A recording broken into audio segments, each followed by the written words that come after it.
ओम शांति। 3/10/2024 बाबा के माँ वाक्य हैं। बाबा कहते हैं, मीठे बच्चे, रावण का कायदा है आसुरी मत, झूठ बोलना। बाप का कायदा है श्रीमत यानी सच बोलना। प्रश्न है, किन बातों का विचार कर बच्चों को आश्चर्य खाना चाहिए? उत्तर है, फर्स्ट पॉइंट, कैसा यह बेहद का वंडरफुल नाटक है, जो फीचर्स, जो एक्ट सेकंड बाय सेकंड पास हुआ वह फिर हूबहू रिपीट होगा। कितना वंडर है, जो एक का फीचर ना मिले दूसरे से। दूसरा है, कैसे बेहद का बाप आकर के सारे विश्व की सदगति करते हैं, पढ़ाते हैं, यह भी वंडर है। ओम शांति। रूहानी बाप शिव बैठकर अपने रूहानी बच्चों शालिग्रामों को समझा रहे हैं। क्या समझा रहे हैं? सृष्टि के आदि मध्य अंत का राज समझाते हैं, और यह समझाने वाला एक ही बाप है। और तो जो भी आत्माएं अथवा शालिग्राम है, सबके शरीर का नाम है। बाकी एक ही परमात्मा है जिसको शरीर नहीं है। उस परमात्मा का नाम शिव है। उनको ही पतित पावन परमात्मा कहा जाता है। वही तुम बच्चों को इस सारे विश्व के आदि मध्य अंत का राज समझा रहे हैं। पार्ट बजाने के लिए तो सब यहाँ आते हैं। यह भी समझाया है कि विष्णु के 2 रूप हैं, शंकर का तो कोई पार्ट नहीं है। यह सब बाप बैठ समझाते हैं। बाप कब आते हैं? जबकि नई सृष्टि की स्थापना और पुरानी का विनाश होना है। बच्चे जानते हैं कि नई दुनिया में एक आदि सनातन देवी देवता धर्म की स्थापना होती है। वह तो सिवाय परमपिता परमात्मा के और कोई कर ही नहीं सकते। वही एक परमात्मा है जिसको परमात्मा कहा जाता है। उनका नाम शिव है। उनके शरीर का नाम नहीं पड़ता है, और जो भी हैं सबके शरीर का नाम पड़ता है। यह भी समझते हो, मुख्य मुख्य जो है वह तो सब आ गए हैं। ड्रामा का चक्र फिरते फिरते अभी अंत आकर हुई है। अंत में बाप ही चाहिए। उनकी जयंती भी मनाते हैं। शिव जयंती भी इस समय मनाते हैं, जबकि दुनिया बदलनी है। घोर अंधियारे से घोर रोशनी होती है, अर्थात दुख धाम से सुख धाम होना है। बच्चे जानते हैं, परमपिता परमात्मा शिव एक ही बार पुरुषोत्तम संगम युग पर आते हैं, पुरानी दुनिया का विनाश और नई दुनिया की स्थापना करने। पहले नई दुनिया की स्थापना, पीछे पुरानी दुनिया का विनाश होता है। बच्चे समझते हैं, पढ़कर हमको होशियार होना है और दैवी गुण भी धारण करने हैं, आसुरी गुण पलटने हैं। दैवी गुणों और आसुरी गुणों का वर्णन चार्ट में दिखाना होता है। अपने को देखना है कि हम किसी को तंग तो नहीं करते हैं, झूठ तो नहीं बोलते हैं, श्रीमत के खिलाफ तो नहीं चलते हैं। झूठ बोलना, किसी को दुख देना, तंग करना, यह है रावण के कायदे और वह है राम के कायदे। श्रीमत और आसुरी मत का गायन भी है। आधा कल्प चलती है आसुरी मत, जिससे मनुष्य असुर, दुखी और रोगी बन जाते हैं। 5 विकार प्रवेश हो जाते हैं। फिर बाप आकर श्रीमत देते हैं। बच्चे जानते हैं कि श्रीमत से हमको दैवी गुण मिलते हैं। आसुरी गुणों को बदलना है। अगर आसुरी गुण रह जाएंगे तो पद कम हो जाएगा। जन्म जन्मांतर के पापों का बोझा जो सिर पर है, नंबरवार पुरुषार्थ अनुसार हल्का हो जाएगा। यह भी समझते हो कि अभी यह पुरुषोत्तम संगम युग है। बाप द्वारा अभी दैवी गुण धारण कर नई दुनिया के मालिक बनते हैं, तो सिद्ध होता है पुरानी दुनिया जरूर खलास होनी ही है।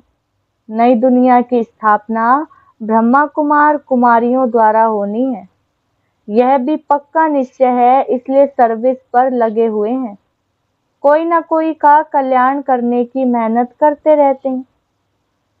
तुम जानते हो हमारे भाई बहन कितनी सर्विस करते हैं। सबको बाप का परिचय देते रहते हैं। बाप आए हैं, जरूर पहले पहले थोड़ों को ही मिलेगा, फिर वृद्धि को पाते जाएंगे। एक ब्रह्मा द्वारा कितने ब्रह्मा कुमार बनते हैं? ब्राह्मण कुल तो जरूर चाहिए ना। तुम जानते हो हम सभी ब्रह्मा कुमार कुमारियां हैं, शिव बाबा के बच्चे, सब भाई भाई हैं। असल में भाई भाई हैं, फिर प्रजापिता ब्रह्मा के बनने से भाई बहन बनते हैं। फिर देवता कुल में जाएंगे तो संबंध की वृद्धि होती जाएगी। इस समय ब्रह्मा के बच्चे और बच्चियां हैं तो एक ही कुल हुआ, इनको डिनायस्टी नहीं कहेंगे। राजाई ना कौरवों की है ना पांडवों की। डिनायस्टी तब होती है जब राजा रानी नंबरवार गद्दी पर बैठते हैं। अभी तो है ही प्रजा का प्रजा पर राज्य। शुरू से लेकर पवित्र डिनायस्टी और अपवित्र डिनायस्टी चली आई है। पवित्र डिनायस्टी देवताओं की ही चली है। बच्चे जानते हैं 5000 वर्ष पहले हेवन था तो पवित्र डिनायस्टी थी। उन्हों के चित्र भी हैं। मंदिर कितने आलीशान बने हुए हैं, और कोई के मंदिर नहीं है, इन देवताओं के ही बहुत मंदिर हैं। बच्चों को समझाया है कि और सबके शरीर के नाम बदलते हैं, इनका ही नाम शिव चला आया है।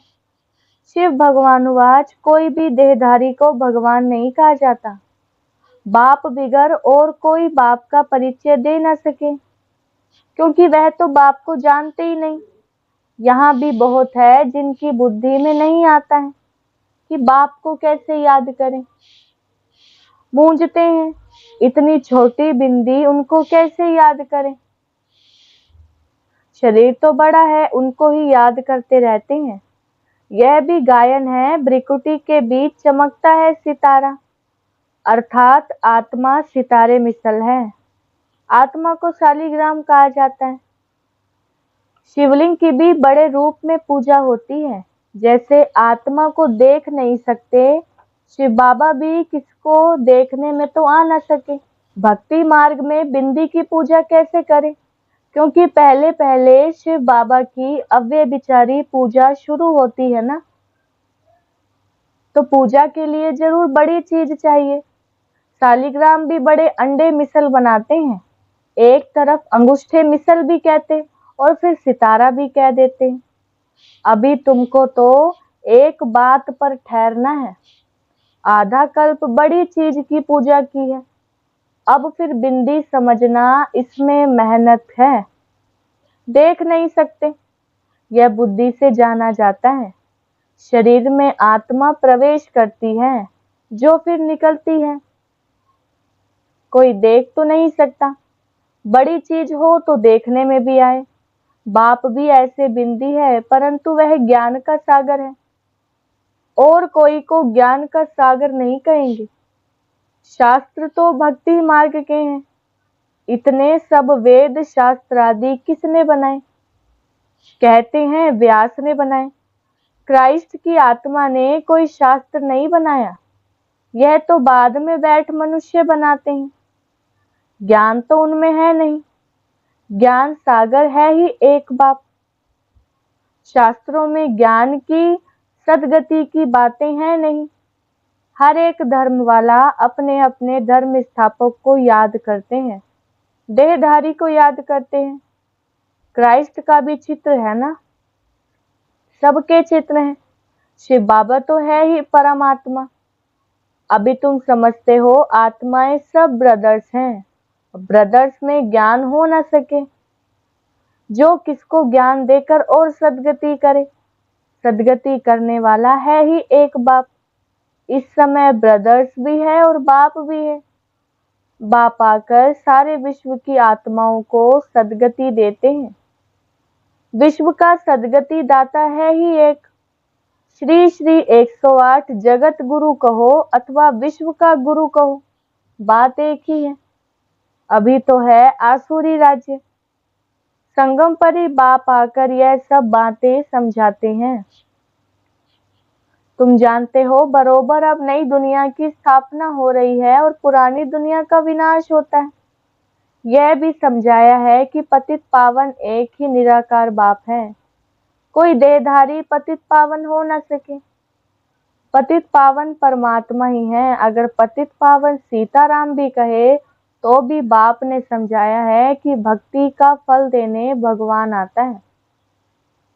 तो सभी सीताएं ठहरी, ब्राइड्स और ब्राइड ग्रूम एक राम जो सभी को सदगति देने वाला है। यह सब बातें बाप ही बैठ समझाते हैं। ड्रामा अनुसार तुम ही फिर 5000 वर्ष बाद ये बातें सुनेंगे।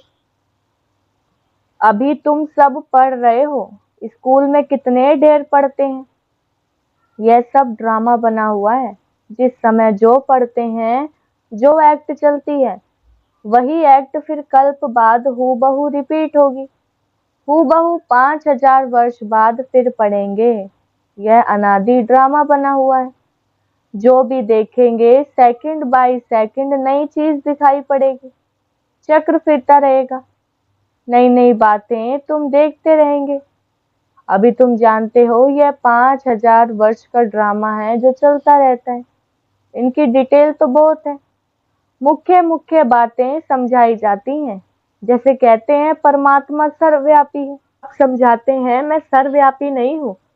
बाप आकर अपना और रचना के आदि मध्य अंत का परिचय देते हैं।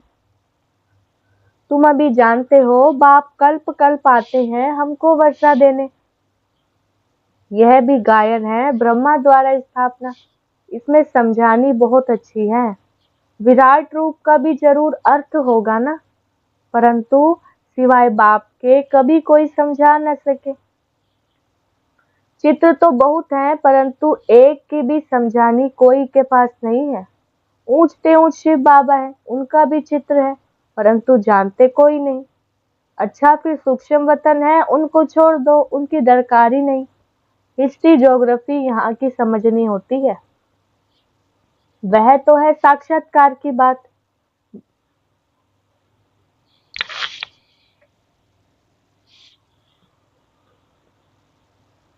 वह सब तो साक्षात्कार की बात है। जैसे यहाँ इसमें बाप बैठ समझाते हैं, वैसे सूक्ष्म वतन में कर्मातीत शरीर में बैठकर इनसे मिलते हैं अथवा बोलते हैं।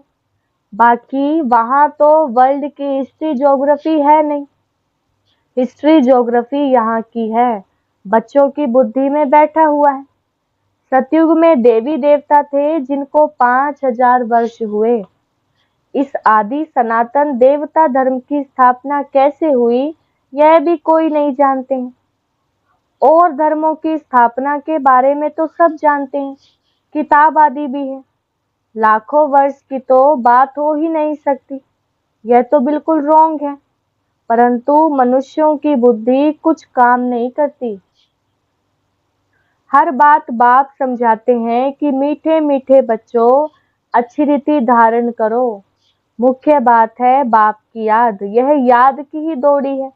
रेस होती है ना, कोई अकेले अकेले दौड़ते हैं, कोई जोड़ी को इकट्ठा बांध फिर दौड़ते हैं। यहाँ जो जोड़ी है वह इकट्ठे दौड़ी लगाने की प्रैक्टिस करते हैं। सोचते हैं सतयुग में भी ऐसे इकट्ठे जोड़ी बन जाएं। बल नाम रूप तो बदल जाता है, वही शरीर थोड़े ही मिलता है। शरीर तो बदलता रहता है। समझते हैं आत्मा एक शरीर छोड़ दूसरा लेती है, फीचर्स तो दूसरा होगा ना। परंतु बच्चों को वंडर लगना चाहिए। जो फीचर्स, जो act second by second past हुई, वह फिर हूबहू 5000 वर्ष के बाद रिपीट होनी है। कितना वंडरफुल नाटक है, और कोई समझा नहीं सकते। तुम जानते हो कि हम सब पुरुषार्थ करते हैं, नंबरवार तो बनेंगे ही।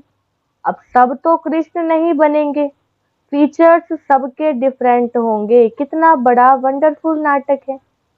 एक का फीचर ना मिले दूसरे से, वही हूबहू खेल रिपीट होता है। यह सब विचार कर आश्चर्य खाना होता है कि कैसे बेहद का बाप आकर हम बच्चों को पढ़ाते हैं। जन्म जन्मांतर तो भक्ति मार्ग के शास्त्र आदि पढ़ते आए, साधुओं की कथाएं आदि भी सुनी। अब बाप कहते हैं भक्ति का समय पूरा हुआ है। अब भक्तों को भगवान द्वारा फल मिलता है। यह नहीं जानते कि भगवान किस रूप में आएगा। कभी कहते हैं कि शास्त्र पढ़ने से भगवान मिलेगा, कभी कहते हैं यहाँ आएंगे। शास्त्रों से ही अगर काम हो जाता तो फिर बाप को क्यों आना पड़े। शास्त्र पढ़ने से ही भगवान मिल जाए तो बाकी भगवान आकर क्या करेंगे। आधा कल्प तुम ये शास्त्र पढ़ते पढ़ते ही तमो प्रधान बनते आए हो। तो बच्चों को सृष्टि का चक्र भी समझाते रहते हैं और दैवी चलन भी चाहिए। एक तो किसी को दुख नहीं देना है। ऐसे नहीं कोई को विष चाहिए, वह नहीं देते हो तो यह कोई दुख देना है, ऐसे तो बाप कहते नहीं है। कई ऐसे भी बुद्धू निकलते हैं जो कहते हैं बाबा कहते हैं ना किसी को दुख नहीं देना है, अब यह विष मांगते हैं तो उनको देना चाहिए। नहीं तो यह भी किसी को दुख देना हुआ ना। ऐसे समझने वाले मूढ़मती भी होते हैं। बाप तो कहते हैं पवित्र जरूर बनना है। आसुरी चलन और दैवी चलन की भी समझ चाहिए। मनुष्य तो यह भी नहीं समझते, वह तो कह देते आत्मा निर्लेप है, कुछ भी करो, कुछ भी खाओ पियो, बेशक विकार में जाओ, कोई हर्जा नहीं, ऐसे भी सिखलाते हैं। कितनों को पकड़ कर ले आते हैं। बाहर में भी वेजिटेरियन बहुत रहते हैं। जरूर अच्छा है तब तो वेजिटेरियन बनते हैं। सब जातियों में वैष्णव होते हैं, छी छी चीज नहीं खाते हैं। माइनॉरिटी होते हैं, तुम भी माइनॉरिटी हो ना। इस समय तुम कितने थोड़े हो, आहिस्ते आहिस्ते वृद्धि को पाते रहेंगे। बच्चों को यही शिक्षा मिलती है कि दैवी गुण धारण करो। छी छी वस्तु ऐसी कोई के हाथ की बनाई हुई नहीं खानी चाहिए। अच्छा, मीठे मीठे सिकिलदे बच्चों प्रति माता पिता बाप दादा का याद प्यार और गुड मॉर्निंग। रूहानी बाप की रूहानी बच्चों को नमस्ते। हम रूहानी बच्चों की रूहानी बाप दादा को नमस्ते नमस्ते और गुड मॉर्निंग। धारणा के लिए मुख्य सार फर्स्ट पॉइंट है, अपने चार्ट में देखना है कि हम श्रीमत के खिलाफ तो नहीं चलते हैं, या झूठ तो नहीं बोलते हैं, या किसी को तंग तो नहीं करते हैं, दैवी गुण धारण किए हैं। दूसरा पॉइंट है, पढ़ाई के साथ साथ दैवी चलन धारण करनी है, पवित्र जरूर बनना है, कोई भी छी छी वस्तुएं नहीं खानी है, पूरा वैष्णव बनना है, रेस करनी है। वरदान है, बाप के फरमान पर बुद्धि को खाली रखने वाले व्यर्थ व विकारी स्वप्नों से भी मुक्त भव। वरदान का विस्तार है, बाप का फरमान है कि सोते समय सदा अपने बुद्धि को क्लियर करो, चाहे अच्छा चाहे बुरा, सब बाप के हवाले कर अपनी बुद्धि को खाली करो। बाप को देकर बाप के साथ सो जाओ, अकेले नहीं। अकेले सोते हो या व्यर्थ बातों का वर्णन करते करते सोते हो, तब व्यर्थ व विकारी स्वप्न आते हैं, यह भी अलबेलापन है। इस अलबेलेपन को छोड़ फरमान पर चलो तो व्यर्थ व विकारी स्वप्नों से मुक्त हो जाएंगे। स्लोगन है, तकदीरवान आत्माएं ही सच्ची सेवा द्वारा सर्व की आशीर्वाद प्राप्त करती है। अच्छा, ओम शांति।